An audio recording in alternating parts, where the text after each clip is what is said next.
Morning. I want to read two passages of Scripture.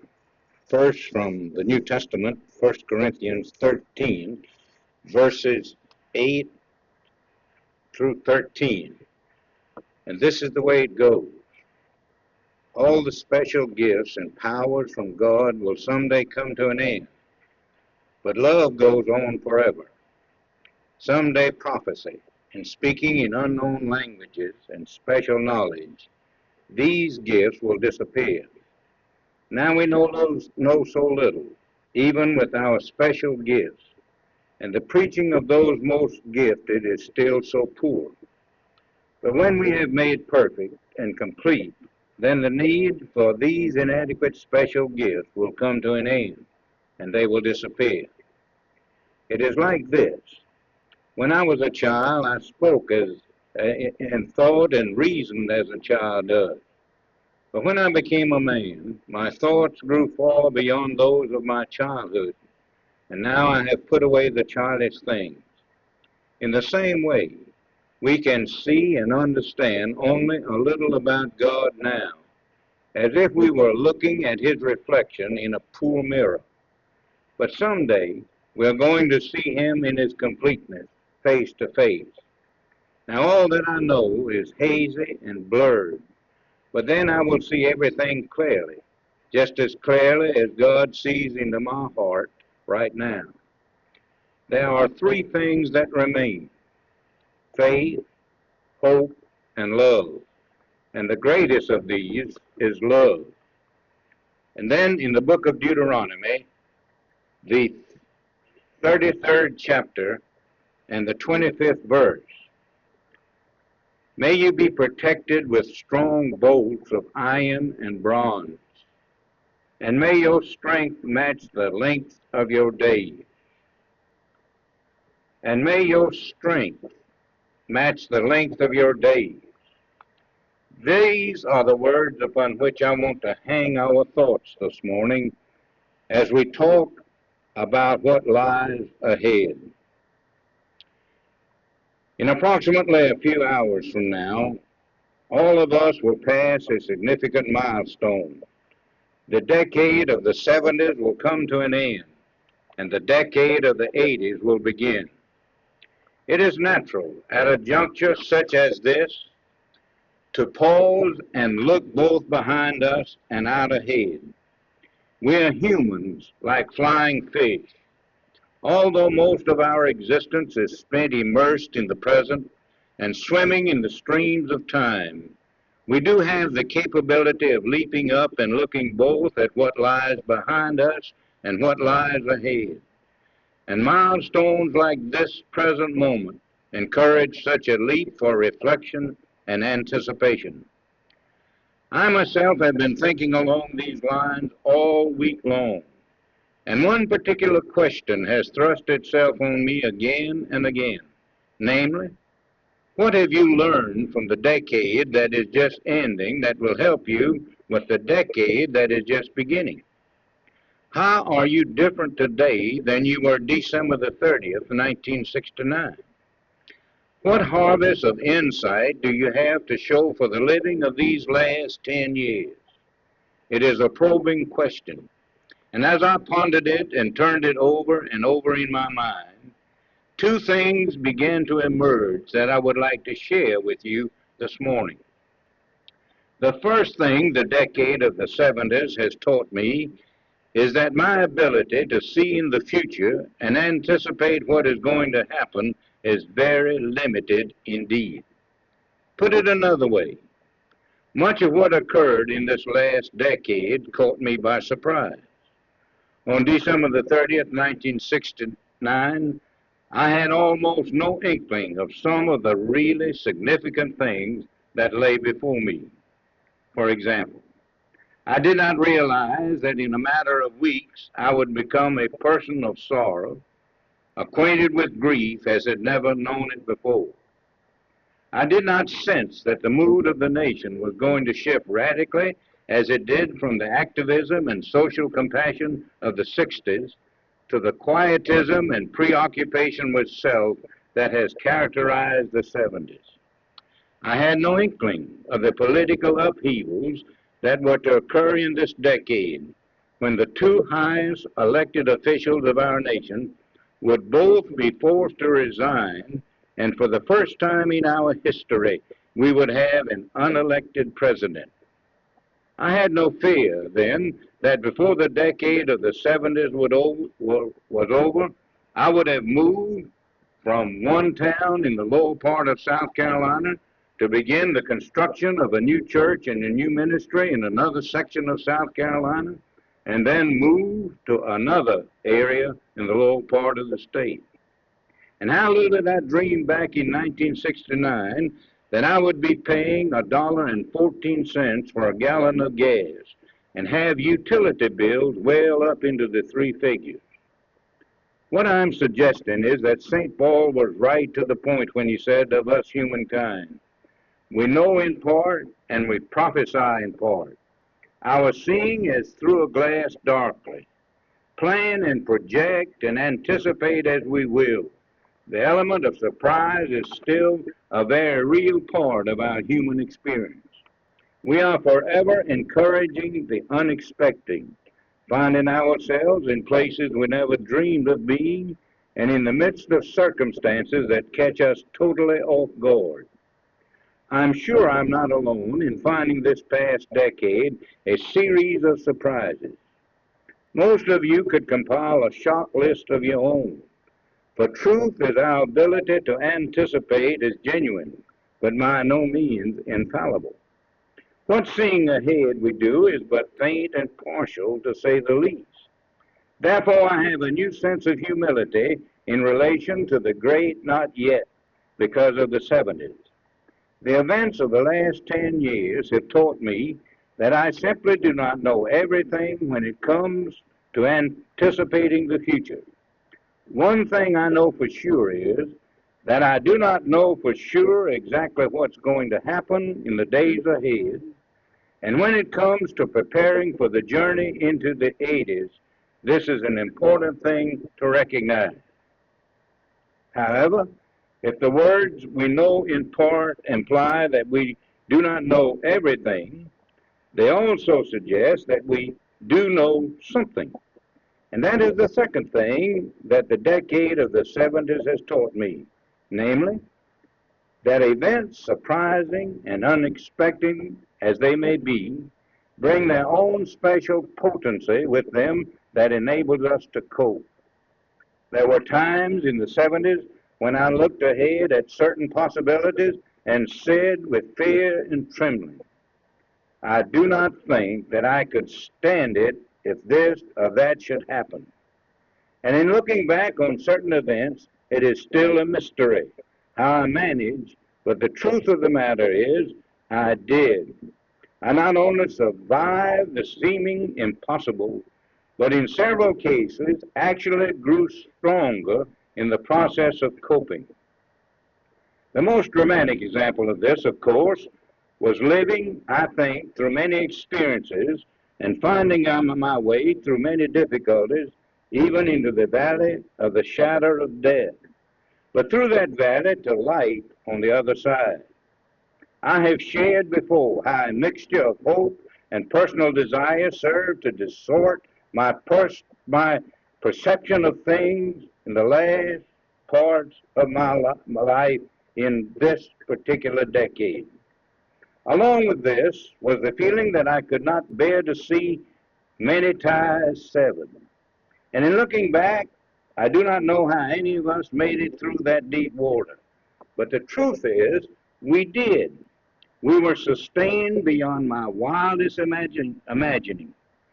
In that experience, as well as in other traumas, a strength was given in the actual moment of crisis that I knew nothing about beforehand, and looking back, I still find a mystery. However, in the midst of it all, I found the promise of Deuteronomy to be literally true. As your days, so shall your strength be. It was just like the experience the children of Israel had in the wilderness with the manna.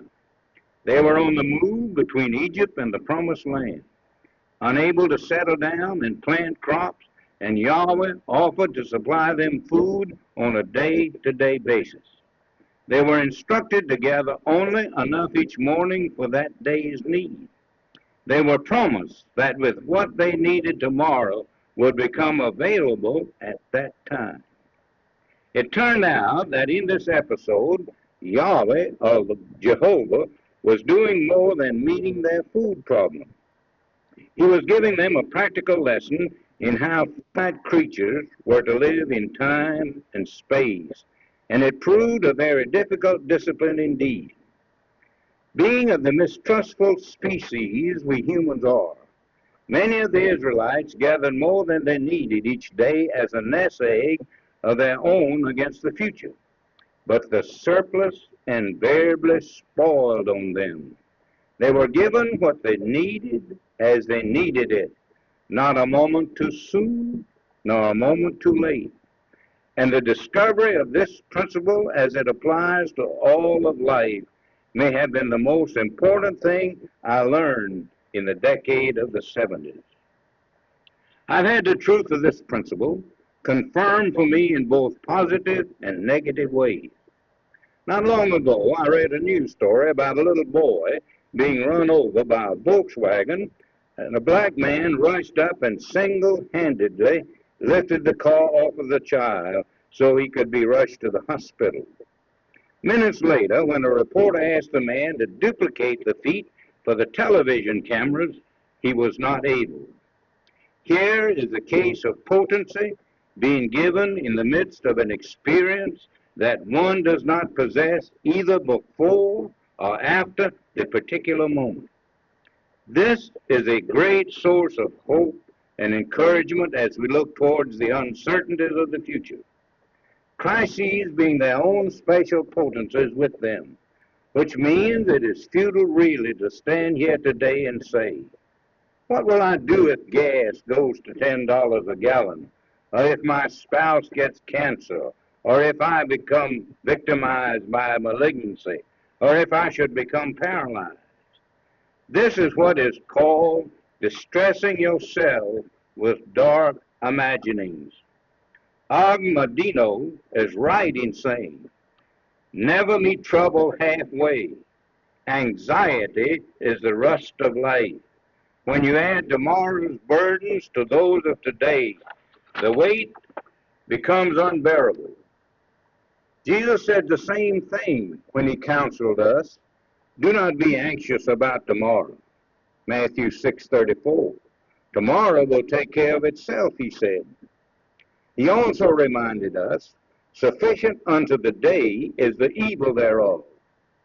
All of this is a way of saying that what we are given today is strength enough to cope with today's particular circumstances.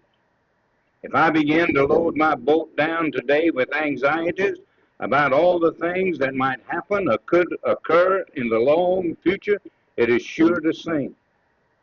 This is what Helmut Thielicke said, called wandering into times not our own, or the TA people call the game of what if.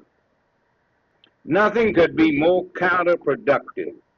However, if I can learn to take life as it comes, surprises and all, and believe that what I need I will be provided when I get to a given moment, then I live confidently rather than fearfully into the uncertainties of the great not yet. I can journey with an air of anticipation rather than anxiety, and say as the road bends out of sight, it is going to be interesting to see what happens, to see how strength appropriate for that particular need will appear. Therefore, as I look back on the 70s and what 10 years have done to us, I honestly feel that I am at once humbler and yet more hopeful, confident human being. The words of St. Paul, we know in part and we prophesy in part, really do sum up the way. I've come to understand my condition. On the one hand, I have accepted the fact that I honestly do not know what the 1980s hold in store for me personally or for our nation, or for the life of this planet for that matter. There really are several storm signals on that horizon. The energy situation, the proliferation of nuclear weapons, the possibility of widespread famine, or another worldwide depression, or the Holocaust and the hell of war. All of these are possibilities out there. No wonder Margaret Thatcher, the Prime Minister of Great Britain, has already labeled the 80s the dangerous decade. It will undoubtedly be as full of surprises as the 1970s. Over against what I do not know, however, is what I do know. And this is that events bring their own special potency or strength with them. This is the way God has chosen to run this universe. As I stand here and try to imagine what I would do if this or that or the other happened, I get immobilized with fear, and a feeling of helplessness engulfs me. But this occurs because I'm trying to cope with the tomorrow's challenge with only today's resources. If I can discipline myself not to wander in times not my own, but concentrate on today and let tomorrow take care of itself, I am confident that I will discover again what I discovered all through the 1970s, and that is this: as our days, so shall our strength be. There is no abandonment of our kind of world. The God who supplied the children of Israel manna in the wilderness is with us as well.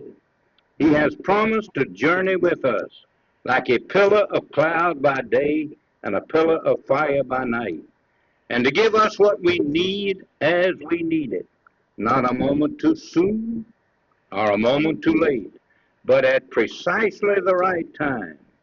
And this is the source of my courage to move on and move out. I heard a missionary tell how this hope was confirmed for her years ago. She felt deeply called to teach in a mission school in China, and yet out of full confidence that the Lord would provide. Yet we humans are seasonal creatures emotionally, and what is clear and intense one day evaporates like fog the next.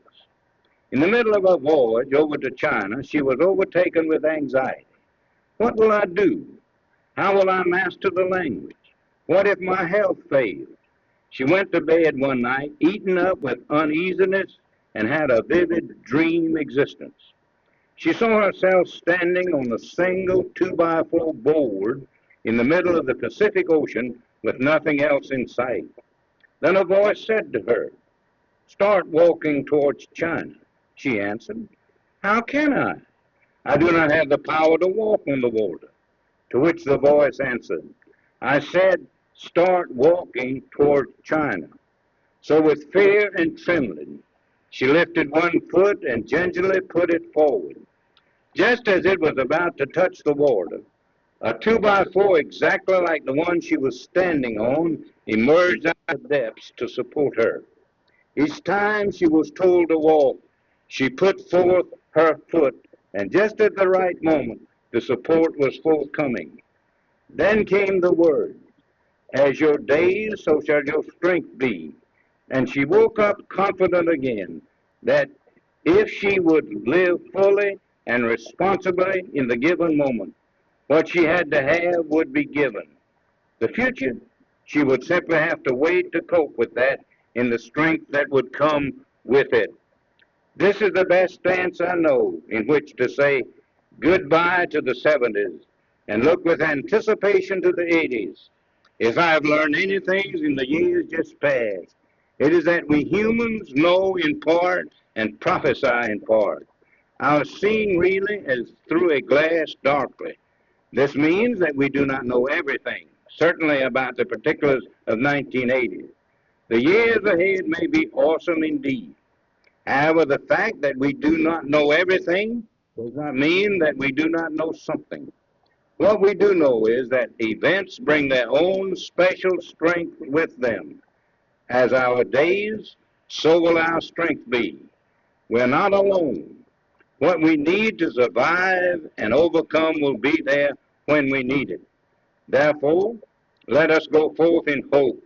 We do not know everything, but we do know something. And believe me, what we do know is enough. God said it. As thy days, so shall thy strength be. Neighbor, do you believe it?